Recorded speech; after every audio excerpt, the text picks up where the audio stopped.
તમે તમે તમે અવાજ સાંભળી જ શકશો. જો અત્યારે અહીંયા ફાઇટર જેટ ને એવું બધું તો ઉપરથી પસાર થતું જ હોય, પણ અંધારું છે કેમ કે તમને પણ ખબર છે કે રાત થઈ ગઈ, બરોબર. એવું કઈ ખાસ તો દેખાય નહીં, પણ તમે મારા ઉપરના દ્રશ્ય જોઈ શકો. જરાય ડર નથી લાગતો ભાઈ, એટલે જરાય ડર પહેલેથી તો આપણે ભાઈ, હું જ્યારથી ટૂંકમાં જે વાતાવરણ થયો એ વાતાવરણમાં, જે વાતાવરણમાં મારો જન્મ થયો એ વાતાવરણમાં વસ્તુ છે ને એ જ મને ખબર નથી કે ડર શું વસ્તુ છે. જેરુસલેમમાં તમે જે ગલીમાંથી નીકળો ને એ ગલીમાંથી આપણો ગુજરાતી જ તમને દેખાય, તમને ગુજરાતી જ ભટકે. હા, હું ઇઝરાયલમાં હાલ એરિયા નંબર 2 સેન્ટ્રલ એરિયામાં, આપણે કિબુજનાન ગામડું છે. આ ઇઝરાયલમાં એક ગામડું છે, ઇઝરાયલનું સૌથી જૂનામાં જૂનું ગામડું છે કિબુજનાન કરીને. હું તે ગામડામાં મારું કામ કરું છું અત્યારે. તો આપ જે વિસ્તારમાં છો ત્યાં કોઈ ત્યાંની સરકાર દ્વારા કે કોઈ એલર્ટ આપવામાં આવ્યું છે કે કેમ સાવચેત રહેવા માટેનું? એલર્ટ આપવામાં આવે જ ભાઈ.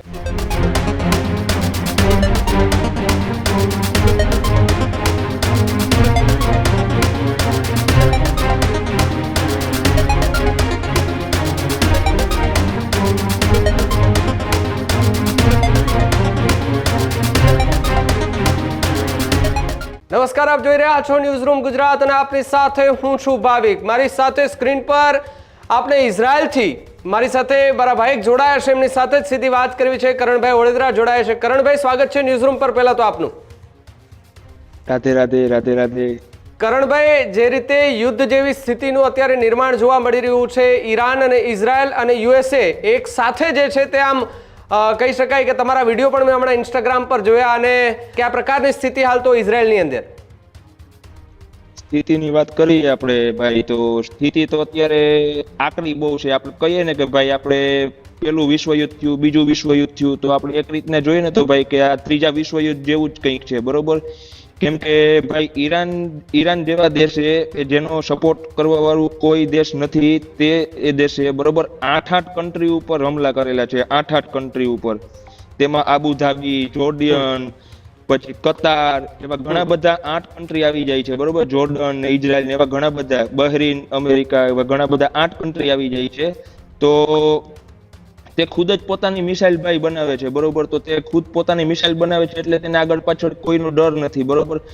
એક રીતના જોઈએ ને તો ભાઈ આ વિશ્વયુદ્ધ 3 થાય ને વર્લ્ડ વોર 3 થાય એના જેવું આપણે ઈંધણ દેખાય છે અત્યારે. કારણ કે તમે હાલ ન્યૂઝ જોયા હશે ભાઈ કે જો તેલ અવીવમાં અત્યારે મિસાઇલ પડેલી હતી થોડા ટાઈમ પહેલા, તો તેલ અવીવમાં 30 જેટલી બસો છે ને સળગીને હાવ ખાક થઈ ગયેલી છે. તો હાલ તમે કઈ જગ્યાએ છો ઇઝરાયલની અંદર?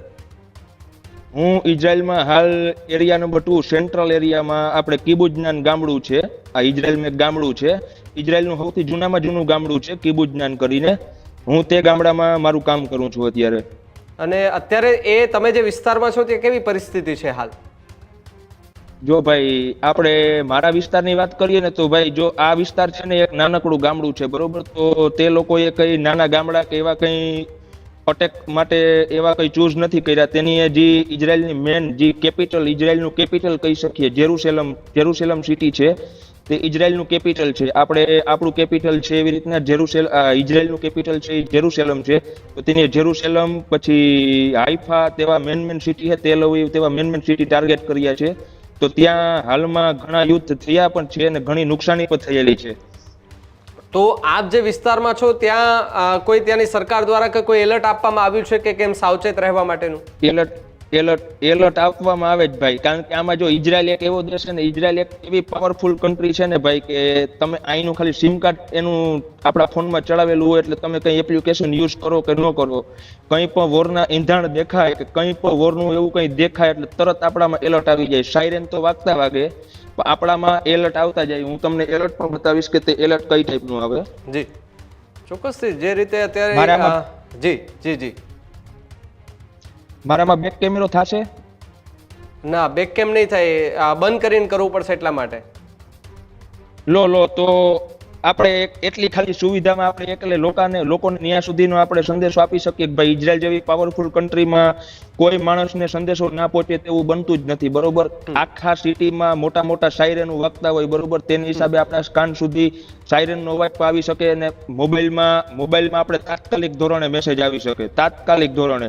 વર્લ્ડ વોર થવાની હોય કે ગમે એ વોર થવાની હોય કે ગમે એંધાણ આવવાના હોય, ત્યાંથી મિસાઇલો છૂટી હોય તો તેને અગાઉ અમુક ટાઈમ પહેલા આપણે એલર્ટ આવી જાય છે ભાઈ કે તમે જો એરિયા હોય તો તમે ગમે એ સેફ એરિયામાં જાઓ ને તમે સેફ એરિયામાં તમે સ્ટે કરો, બરોબર? તો બધા લોકોને ખાલી એટલું જ કહેવાનું છે કે આ વોરને હિસાબે ભાઈ કે બધા કોઈ જીવ જોખમમાં નાખતા નહીં, બરોબર?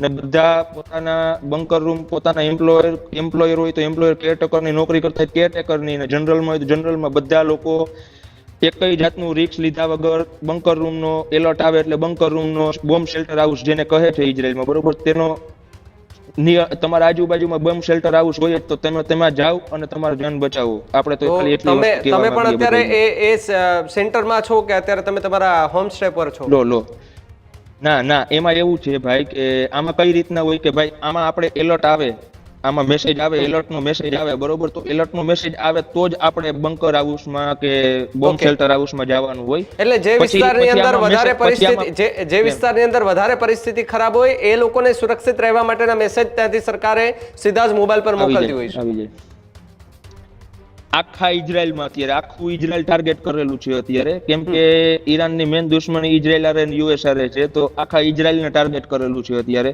બરોબર? પણ ઇઝરાયલને ટાર્ગેટ કરેલું છે ને એમાં મેન સિટી છે ને, મોટી સિટી કેપિટલ છે, જેરુસલેમ છે, તેલ અવીવ છે, બરોબર? અશદોદ છે, કે આ તમે સિટી જોઈ શકો ને તમે અગાઉના જે ન્યૂઝ ચેનલ વાળા છે, જર્નાલિસ્ટ છે, બરોબર? અગાઉના તમે બીજા રીલ્સ જોયા છે તેમાં તમે ઘણા બધા જોયા છે, બરોબર? અગાઉ ઘણા બધા નુકસાની થયેલા છે સિટીમાં, બરોબર? સવારના 6:30 વાગ્યાનું યુદ્ધ ચાલુ થયું, ત્યાંથી અત્યાર સુધી લગભગ કઈ નહીં ને તો ભાઈ હું તો એક કેરટેકર છું, બરોબર? આજે મારા ઓલામાં કમસે કમ કઈ નહીં તો 14 થી 15 સાયરન વાગ્યા છે ને 14-15 ફેરે હું બોમ્બ શેલ્ટર હાઉસમાં ગયો હશે ને ત્યાંથી પાછો આવ્યો હશે.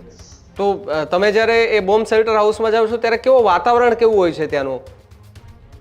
બોમ્બ શેલ્ટર હાઉસમાં જો આપણે ભાઈ જો આમાં કઈ રીતના છે કે ઇઝરાયલ વાળા લોકો માટે તો સાવ સામાન્ય છે, બરોબર? તેને તો બધી ખબર જ છે કે ભાઈ ઇઝરાયલ કન્ટ્રી છે, પાવરફુલ કન્ટ્રી છે, તેના સપોર્ટમાં પણ ઘણી બધી કન્ટ્રીઓ છે, જેમ કે આપણી ભારત છે, બરોબર? યુએસ છે, દુનિયા આખા વર્લ્ડની નંબર 1 ડિફેન્સ સિસ્ટમ આપણે કહી શકીએ યુએસ, અમેરિકા, તો તે ઓલસો ઇઝરાયલના સપોર્ટમાં જ છે. અને ભારત કે જે આપણે મારે તમને ભારત વિશે તો આપણે કેવું જ ન પડે, કારણ કે આપણા દેશની તો તમને ખબર જ છે કે ઓલસો આપણા નરેન્દ્રભાઈ મોદી હમણાં જ આપણે 26 તારીખે જ આપણે ઇઝરાયલની મુલાકાત કરેલી છે તેની, અને ઘણા બધા એવા કરારો કરેલા છે, ઘણી બધી એવા નીતિ નિયમો ને ઘણું બધું એવું કરેલું છે ભાઈ કે જે આપણે પણ કામ આવે છે અને ઇઝરાયલ વાળા લોકોને પણ કામ આવશે. અત્યારે તમને કદાચ તમે પણ વિડીયો જોયા હશે કે જ્યાં દુબઈની બુર્જ ખલીફા નજીક પણ જે વિસ્ફોટ કરવામાં આવી રહ્યા છે, મિસાઇલો છોડવામાં આવી રહ્યા, આ પ્રકારના વિડીયો પણ વાયરલ થઈ રહ્યા હશે. હા મેં જોયું. મારો એક ફ્રેન્ડ દુબઈમાં છે, તો દુબઈમાં તે જ્યાં રહે છે ને તેની ઉપર જ મિસાઇલનો અટેકો થાય છે, તેના વિડીયો પણ મારામાં આવેલા છે, બરોબર? તો તેની મને વિડીયો કોલ કરેલો હતો ને ત્યાં કોઈ એવા બંકર હાઉસ કે એવું કઈ હોતું નથી, કારણ કે ભાઈ દુબઈ જેવી કન્ટ્રી છે, તમને પણ ખબર છે કે ત્યાં કોઈ દી એવા અટેક પણ થયા ન હોય, બરોબર? અને આવી રીતના અટેક થયો હોય તો બધા ચિંતાના વિષયમાં પૂગી ગયા હોય, બરોબર? કારણ કે ઇઝરાયલ કન્ટ્રી એક એવી કન્ટ્રી છે કે ત્યાં અગાઉથી જ બધી સુવિધાઓ રાખેલી છે, કારણ કે ખબર જ છે કે ભાઈ ગમે તે વોર, કારણ કે અગાઉ પણ એક વોર થયેલી છે, તમને પણ ખ્યાલ છે, ઈરાન ને ઇઝરાયલ વચ્ચે અગાઉ પણ એક વોર થયેલી છે, તે વોરમાં ઘણું બધું નુકસાન થયેલું છે. આપણા ઇઝરાયલના હાઈફા એરપોર્ટમાં ઘણું નુકસાન થયેલું છે, ઈરાનમાં પણ ઘણા નુકસાન થયેલા છે, તમને પણ ખબર છે ને. હાલની તકમાં ભાઈ જો હું તો તમને એટલું જ કહું છું કે આ એક વર્લ્ડ વોર 3 ટાઈપનું છે, બરોબર? આપણે દુશ્મન દેશ હોય કે ગમે એવો દેશ હોય, આપણે ખાલી એટલું જ કહેવા માંગીએ કે ભાઈ આપણે ખાલી શાંતિ જોતી છે, બરોબર? આપણે ખાલી એટલું જ કહીએ શાંતિ જોતું, ભાઈ એના પણ લોકો મરે છે અને આપણા પણ લોકો મરે છે, બરોબર? આપણે વોર જીતશું એ 100% છે, 100% ફાઇનલ છે કે ઇઝરાયલ હારશે નહીં, એ તો 100% ફાઇનલ છે, કારણ કે ભાઈ સારા શક્તિશાળી દેશ છે જે ઇઝરાયલ હારે કોન્ટેક્ટમાં છે, બરોબર? ને ઇઝરાયલની ડિફેન્સ સિસ્ટમ પણ સારી છે, અને સાથે યુએસ પર જોડાયેલું છે, સાથે ભારત પર જોડાયેલું. કેમ કે ભાઈ હું અહીંયા છે ને તો મેં મારું પોતાનું હોટસ્પોટ નહોતું કરેલું, કારણ કે અહીંયા બેતાઉસ છે, તો બેતાઉસનું વાઈફાઈ કનેક્ટ કરેલું હતું, તો વોરની સંજોગોને હિસાબે વાઈફાઈ અપડાઉન થતું હોય તો તેને હિસાબે થોડો નેટવર્ક ઇસ્યુ આવી ગયો. કરણભાઈ, જો કદાચ ત્યાં બહારના દ્રશ્યો અત્યારે આપ દેખાડી શકો તો કયા પ્રકારની અત્યારે ત્યાં દેખાઈ રહ્યું છે, અત્યારે વાતાવરણ કેવું છે, જો કદાચ આપ બતાવી શકતા હોય તો? હા બસ તો જુઓ કે જે રીતે આપણે સતત એ ચર્ચાઓ કરી રહ્યા છે ને ઇઝરાયલ ને ઈરાન એ વોરની વાત કરી રહ્યા છે, અને માહોલ જે છે તો આમ તો એ જે કેપિટલ વિસ્તાર છે ત્યાં ખૂબ ખરાબ થતો જોવા મળી રહ્યો છે, અને ખાસ કરીને દુબઈની અંદર પણ આસપાસના વિસ્તારોમાં ક્યાંક મિસાઇલો જે છે તે છોડવામાં આવી છે, તે પ્રકારના દ્રશ્યો સામે આવી રહ્યા છે. અને ઇઝરાયલથી કરણભાઈ વડોદરા મારી સાથે જોડાયેલા છે, એ સતત આપણે દ્રશ્યો તેના એ બતાવવાના પ્રયાસ કરી રહ્યા છે. જોકે એનું કહેવું છે કે એ એક ગ્રામ્ય વિસ્તારમાં છે, એ ગામડામાં છે, એટલે ત્યાં એવું કોઈ હાલ તો વાતાવરણ છે નહીં. પરંતુ તમે અવાજ સાંભળી જ શકશો. જો અત્યારે અહીંયા ફાઇટર જેટ ને એવું બધું તો ઉપરથી પસાર થતું જ હોય, પણ અંધારું છે, કેમ કે તમને પણ ખબર છે કે રાત થઈ ગઈ, બરોબર. એવું કઈ ખાસ તો દેખાય નહીં, પણ તમે મારા ઉપરના દ્રશ્ય જોઈ શકો. કે આ ફાઇટર જેટ કેટલી ટાઈમથી નીકળી રહ્યા છે ત્યાં? ને ભાઈ તો તે સવારના પોળમાં 6:30 વાગ્યાથી ટૂંકમાં શું કહેવાય કે વોરના ઈંધણ છે, તમને પણ ખબર છે, ને વોર કન્ટિન્યુ ચાલુ જ છે. તો તો આમ કરણભાઈ ડર લાગે કે? જરાય ડર નથી લાગતો ભાઈ, એટલે જરાય ડર પહેલેથી તો આપણે ભાઈ, હું જ્યારથી ટૂંકમાં જે વાતાવરણ થયો એ વાતાવરણમાં, જે વાતાવરણમાં મારો જન્મ થયો એ વાતાવરણમાં વસ્તુ છે ને એ જ મને ખબર નથી કે ડર શું વસ્તુ છે. મારો ફર્સ્ટ એક્સપિરિયન્સ છે ને હું એવું એના ફક્ત 2 મહિના થયા, હું ઇઝરાયલમાં એવું એના ફક્ત 2 જ મહિના થયા, મારો એક્સપિરિયન્સ છે. તો પણ મને ડર નથી. મારા હોઠ ઉપર તમે જોઈ શકો સ્માઈલ છે. કેટલા ગુજરાતી પરિવારો હશે અંદાજિત ઇઝરાયલમાં? તમે જે વિસ્તારમાં રહ્યો છો એ વિસ્તારમાં કેટલા ગુજરાતી ફેમિલીઝ રહેતા હશે? જો હું જે વિસ્તારમાં રહું છું, વિસ્તારમાં તો આ તો છે, બરોબર. ગામડામાં હું છું ને, તો માની લ્યો કે હું જે ગામડામાં હું એકલો જ ગુજરાતી હશે. કેમ કે મેન જે ગુજરાતી પરિવારો છે, આપણા મેન ગુજરાતી પરિવારો છે તે તેલ અવીવ, પેથા ટીકવા, પછી જેરુસલેમ તેવી મોટી મોટી સિટીઓમાં વસવાટ કરે. તો જે મતલબ જે વિસ્તારમાં અત્યારે ખતરા જેવું મહેસૂસ થઈ રહ્યું છે એ વિસ્તારમાં એ લોકો રહે છે એવી રીતે? જે વિસ્તારમાં અત્યારે ખતરા છે, જેમ કે આપણે ઇઝરાયલનું કેપિટલ છે જેરુસલેમ, તો જેરુસલેમમાં તમે ભાઈ વાત કરો ને તો આપણું પોરબંદર હશે ને, પોરબંદરમાં આપણે આપણી રીતના પોરબંદર સિટી કે ગમે સિટી જોઈ લઈએ ને, તો ટૂંકમાં જેરુસલેમમાં તમે જે ગલીમાંથી નીકળો ને એ ગલીમાંથી આપણો ગુજરાતી જ તમને દેખાય, તમને ગુજરાતી જ ભટકે. હા, તમે કોઈ પણ ને પૂછી શકો, કેમ કે જેરુસલેમમાં જેટલા આપણા ગુજરાતીઓ કામ કરે છે ને તેવા આખા ઇઝરાયલમાં એકય સિટીમાં કામ નહીં કરતા હોય. જેરુસલેમ ને તેલ અવીવ 2 મોસ્ટ ઇમ્પોર્ટન્ટ સિટી છે આપણે ઇઝરાયલમાં, કે તેમાં સૌથી વધારે ગુજરાતી છે. આપણે એક રીતના કહી શકીએ ને તો મિની પોરબંદર થઈ ગયું, અહીંયા મિની ગુજરાત થઈ ગયું એવું કહી શકીએ. શું વાત છે? હા, એટલે આમ તો કહેવાય છે કે એલી કહેવત છે ને કે જ્યાં આવશે ગુજરાતી ત્યાં સદાકાળ ગુજરાત, એ કદાચ કહેવતને સાર્થક કરી દે છે ગુજરાત. તમે ભાવિનભાઈ હું તમને એક વસ્તુ કહેવા માંગીશ કે તમે જોયું જ હશે કે આપણા જે પીએમ છે, પ્રાઇમ મિનિસ્ટર નરેન્દ્ર સાહેબ મોદી, તે અહીંયા 26 તારીખે પધાર્યા, તો તમે ખાલી એટલું વસ્તુ જોઈ લીધું હશે કે તેમને સ્પીકર તરફથી, સાંસદમાં સ્પીકર તરફથી તેમને મેડલ મળ્યું છે. આખા દેશના પહેલા એવા ગુજરાતી પ્રાઇમ મિનિસ્ટર છે કે જેના ઇન્સ્ટાગ્રામ ઉપર 10 કરોડ ફોલોવર પૂરા થયા છે. 10 કરોડ ફોલોવર પૂરા થયા છે. અને તમને પણ ખબર છે કે પહેલા એવા પ્રાઇમ મિનિસ્ટર રહે કે તેની આપણે એક રીતના જોઈએ તો હિસ્ટોરિક વિઝિટ કહી શકીએ આપણે, હિસ્ટોરિક વિઝિટ કે જેની 2017માં આઈ થિંક 2017માં ઇઝરાયલમાં વિઝિટ કરી હતી ને પાછી 2026માં ઇઝરાયલમાં વિઝિટ કરી. ને આના ભણકારા આપણા જે દુશ્મન દેશો છે એ કોઈ જોઈ નથી શકતું, તમે ખુદ જ જોઈ શકો.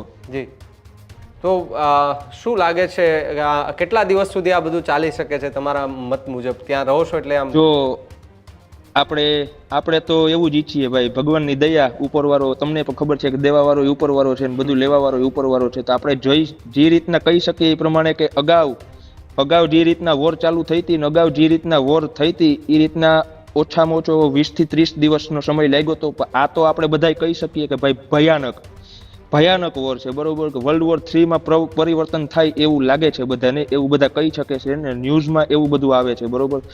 તો આનો આપણે કઈ ભાઈ અટકળ નથી લગાડી શકતા, બરોબર, કે આ વોર કેટલીક લાંબી ચાલે. આભાર કરણભાઈ જોડાવા બદલ અને ત્યાંની માહિતી આપવા બદલ, અને આશા રાખીએ છીએ કે આપ પણ ત્યાં સુરક્ષિત રહો અને જેમ બને તેમ આપની અને આપને સાથે રહેલા લોકોની એ સુરક્ષાને ધ્યાનમાં રાખીને તમે એ રીતે રહો, અમે એવી પ્રાર્થના કરીએ છીએ. અને ભગવાન કરે કે આ બધું બંધ થઈ જાય, કારણ કે આનાથી તો કોઈ જીત્યું નથી ને આનાથી કશું થવાનું નથી. માત્ર થવાનું છે તો એક દેશ બીજા દેશ અને ત્રીજા દેશોને નુકસાન થવાનું છે, આનાથી વિશેષ કશું થવાનું નથી આપણે એટલે આશા રાખીએ છીએ બધા પાસે. પરંતુ જે પ્રમાણે અત્યારે માહોલ સર્જાયો છે, માહોલ જોતા લાગી રહ્યું છે કે ખૂબ ભયંકર માહોલ જોવા મળી રહ્યો છે. એ દુબઈની અંદર હુમલા આપણે અત્યાર સુધી સાંભળ્યું કે ભાઈ બુર્જ ખલીફા એટલે બહુ મોટું નામ છે, પરંતુ આજે એની ત્યાં જ વચ્ચે ક્યાંક એ મિસાઇલો જે છે તે છોડવામાં આવી, ડ્રોનથી એટેક કરવામાં આવે, એટલે કે હવે ખતરો જે છે તે ખૂબ વધારે મહેસૂસ થવા લાગ્યો છે. કરણભાઈ ખૂબ ખૂબ આભાર અમારી સાથે જોડાવા બદલ. કઈ વાંધો નહીં ભાવિનભાઈ, અગાઉ પણ કંઈ પણ તમારે અપડેટ જોતી હોય ને તમારે દિવસના કે ગમે એ કોઈ પણ અપડેટ જોતી હોય તો તમે એની ટાઈમ મારો કોન્ટેક્ટ કરી શકો છો અને હું તમારી સાથે એની ટાઈમ જોડાઈ પણ શકું છું, બરોબર? એટલે તમે ગમે ત્યારે મારો કોન્ટેક્ટ કરી શકો. અને હું તમને એ પણ કહી શકું કે હું એક સામાજિક કાર્યકર્તા જ છું, બરોબર ને? હું એક કેરટેકર છું કે હું અત્યારે જે ઓલ્ડ એજ પર્સન હોય એની સેવામાં જ છું, બરોબર? તો તમે પણ અંદાજ લગાવી શકો, બરોબર? સામાજિક કાર્યકર્તા હોય કેવું ઈ છે બધાનું. એટલે આપણે દુશ્મન દેશોનું પણ સારું જ ઈચ્છીએ, બરોબર? કે ભાઈ આ વોર છે એ વોર બંધ થઈ જાય, કારણ કે એના પણ મરે છે ને આપણા લોકો મરે છે, બરોબર? તો એ જરા સારું ન લાગે ને. જી કરણભાઈ ખૂબ ખૂબ આભાર જોડાવા બદલ.